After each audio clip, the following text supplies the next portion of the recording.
So I'm looking for potential shorts on this pair, and we can see that we're bullish, there's no doubt about that, but I do favour a short from around the level of 1.9500 down to 1.900.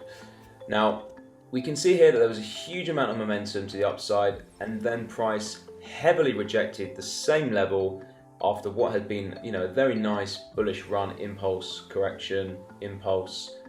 We had this very impulsive leg to the downside, and it did look like price was then going to potentially drop out from here, but then it just continued pushing higher and higher with obviously a significantly weaker Australian dollar.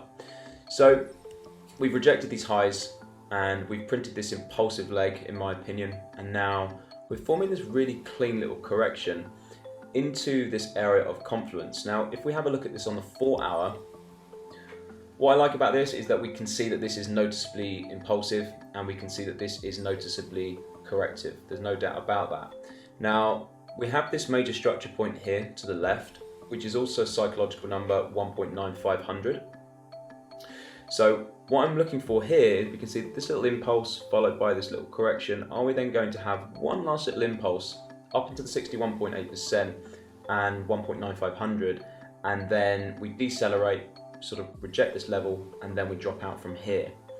Now downside targets are definitely 1.900, and the reason for that is because we've got the minus 27%, which is absolutely perfectly aligned to 1.900. We've got this ascending trend line for a potential third touch, and if we measure the height and size of this impulse and we take it from here, you can see that that does line up quite nicely with downside targets as well. So that's what I'm looking at on GA. Now the pound is looking quite strong. We're quite a strong week for the pound last week, but AUD USD is in a really interesting place. Now GA and AUD USD correlate really well together. Also, EA correlates beautifully with AUD USD as well.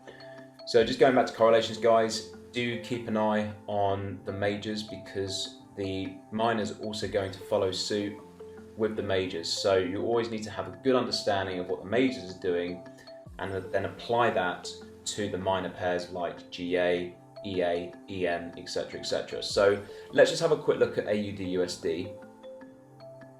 Now I'm not too interested in taking a position on this pair at the moment, because I definitely need to see some more development.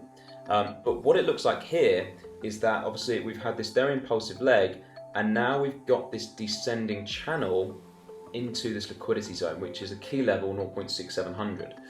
Now we are making lower lows, okay, we're making lower lows on the daily, but we cannot ignore this pattern. So what I think we could do here is we could sort of come down, fail to print a new lower low, create this new higher low, and then break above like so. Now if that happens, then you could kind of call this an inverse head and shoulders, but more importantly, we will see things like GA move lower. Now I won't be buying this until we break above the daily 50 EMA and previous daily swing point, which, if we have a look at this on the daily, is this level here. So until we break above this level, then I won't be looking to buy this, because there's a really tight trend line here. We've got the daily 50 EMA. So until we break above this previous structural high, the daily 50, and this descending trend line, I won't really be interested in buying this, just purely because of how strong the dollar is as well. But again, we can use this as a nice correlation for GA. So if this does happen, then we can expect GA to move lower. So going back to GA, keep an eye out on the level of 1.9500. If we break slightly higher than this trend line here on this pattern, don't let that put you off.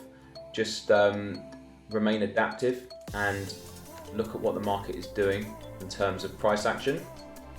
So as I say, if we do kind of just break above this like that, don't think, oh, it's now broken up, it's going to move to the upside, because we have to look at the overall nature of this. So that, impulse, correction, it's clear to see.